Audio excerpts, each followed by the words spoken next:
नमस्कार. सध्या श्रीरामांचं नवरात्र सुरू आहे आणि तसंच देवीचं सुद्धा नवरात्र आहे.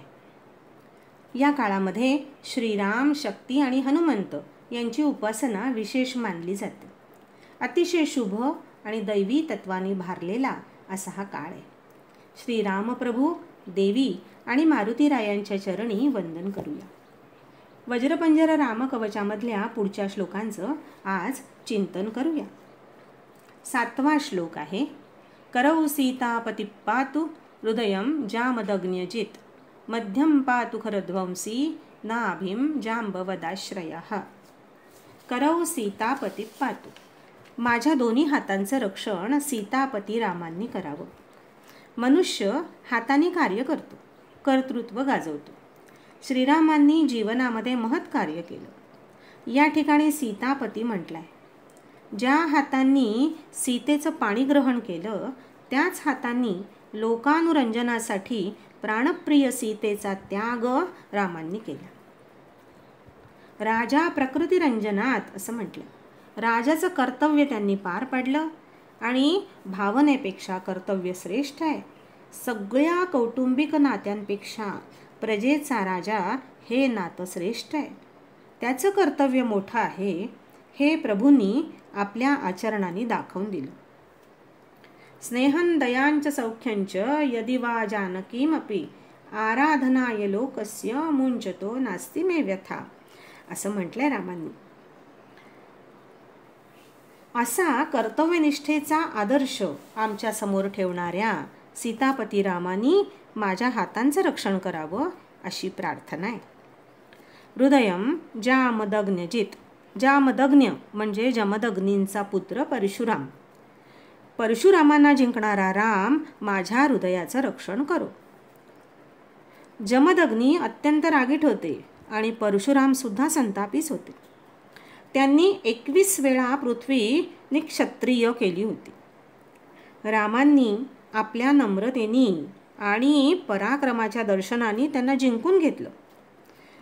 परशुरामाचा अहंकार त्यांनी दूर केला.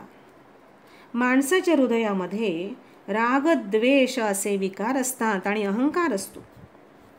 परशुरामाचा राग आणि अहंकार ज्या रामांनी दूर केला असा राम माझ्या हृदयातील विकार दूर करो, अहंकाराचा नाश करो असं म्हटलंय. अहंकाराचा वारा न लागो राजसा, माझी या विष्णुदासा भाविकासी अशी कृपा करो असं म्हटलेलं आहे. मध्यम पातु खरध्वंसी. खरध्वंसी म्हणजे खरं राक्षसाचा नाश करणारे श्रीराम. त्यांनी माझ्या शरीराच्या मधल्या भागाचं, हृदय आणि नाभी यांच्या मधल्या भागाचं, उदर भागाचं रक्षण करावं असं म्हटलंय.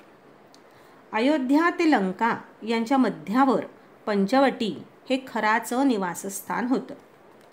श्रीरामांनी 14,000 राक्षसांच्या सह खराचा नाश केला.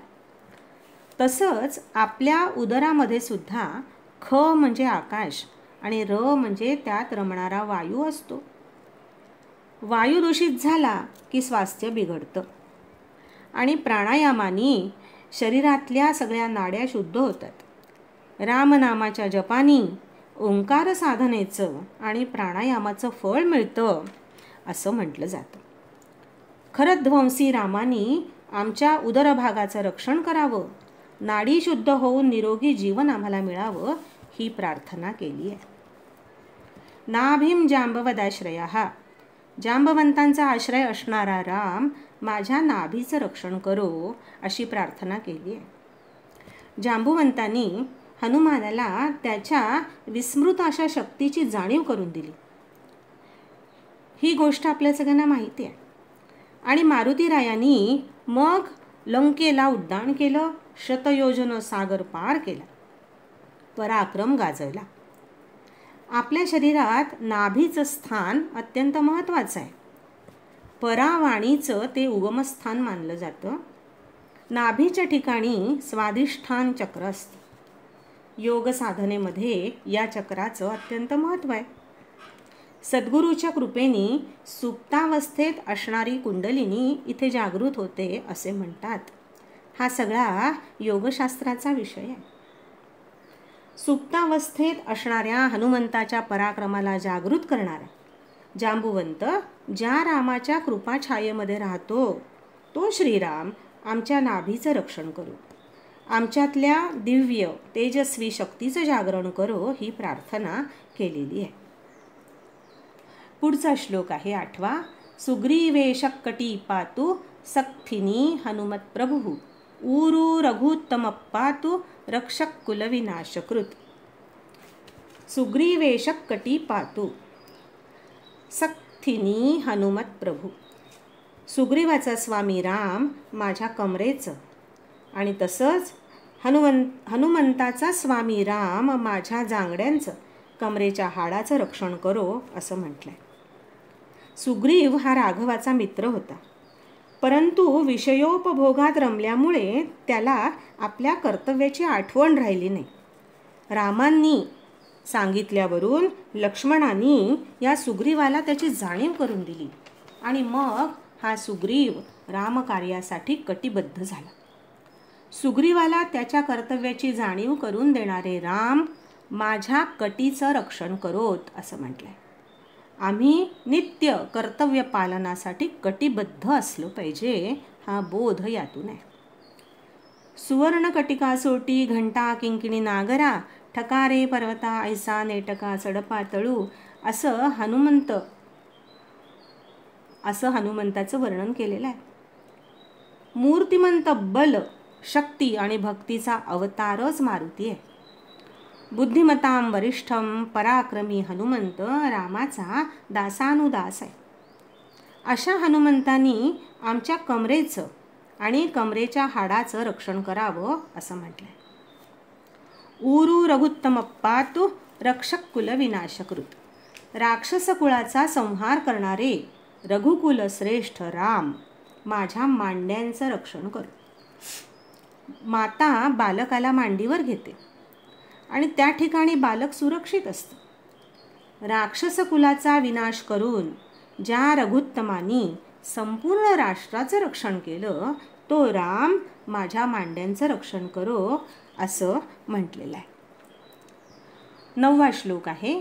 जानुनी सेतुकृत पातु जंघे दशमुखांतकः पादौ बिभीषण श्रीद पातु रामोखिलं वपु. जानू म्हणजे गुडघे. समुद्रावर सेतुबंधन करणारा राम माझ्या गुडघ्यांचं रक्षण करो. ज्या समुद्रावर सेतू बांधणं ही कल्पनासुद्धा कोणी करू शकणार नाही, असं अचाट काम रामांनी केलं. 2 भूमी जोडल्या, पृथ्वी आणि आप तत्वाला सांधलं. आपल्या शरीरात पावलापासून तर गुडघ्यापर्यंत पृथ्वी तत्व आणि गुडघ्यापासून नाभीपर्यंत आपतत्व प्रामुख्याने असतं, असं म्हटलं जातं. गुडघा या दोघांना सांधतो.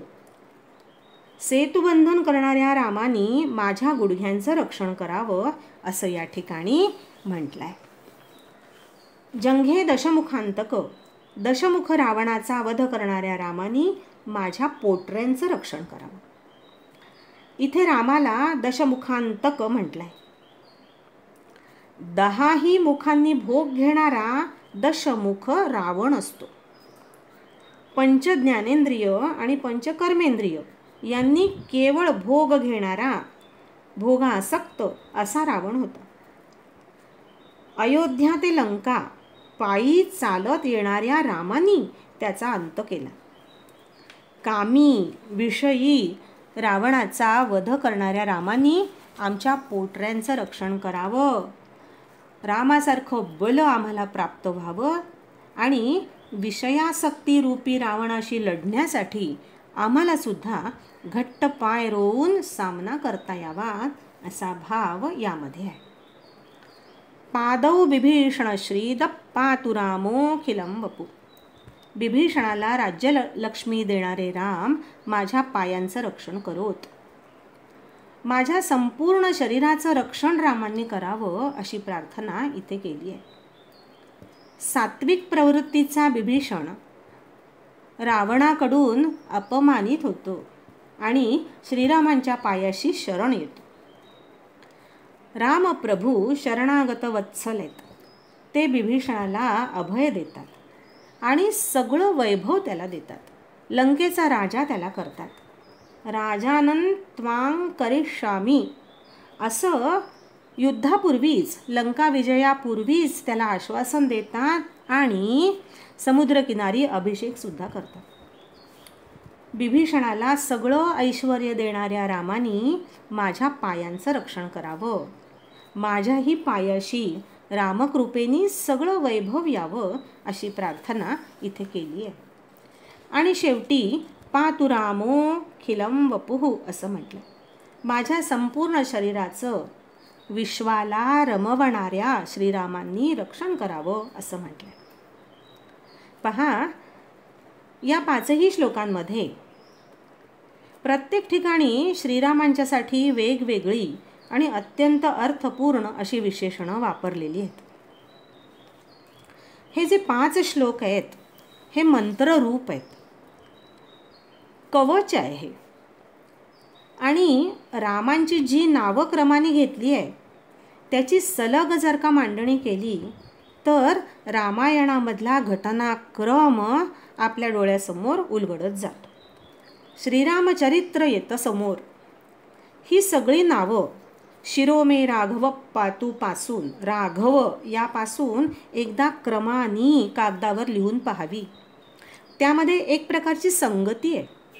जसं रघुकुलात जन्म, दशरथ कौसल्या हे माता पिता, विश्वामित्रांबरोबर यज्ञरक्षणासाठी जाणं, सोबत लक्ष्मण आहे, विश्वामित्रांकडून विद्या ग्रहण करणं, भरताविषयीचं प्रेम, दिव्य आयुध मिळवणं, शिवधनुष्याचा भंग आणि त्यानंतर सीतेचं पाणीग्रहण, वाटेमध्ये परशुरामाचा पराभव, वनवासामध्ये पंचवटीमध्ये खरासह 14,000 राक्षसांचा संहार, हनुमंताची भेट, सुग्रीव जांबुवंतांशी मैत्री, सेतुबंधन, अनेक राक्षसांचा वध, रावणाचा वध आणि बिभीषणाला राज्यलक्ष्मी देणं, लंकेचं राज्य देणं, असं रामचरित्र सुद्धा या 5 श्लोकांच्या मध्ये आलेलं आहे.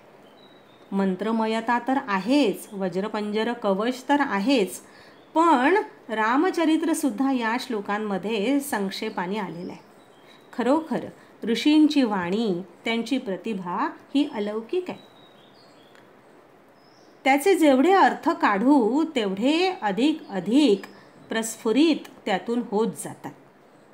जेवढं जेवढं चिंतन करू तेवढा अधिकाधिक आनंद आपल्याला मिळत जातो. आज इथेच थांबूया. राजाधिराज प्रभू रामचंद्र भगवान की जय.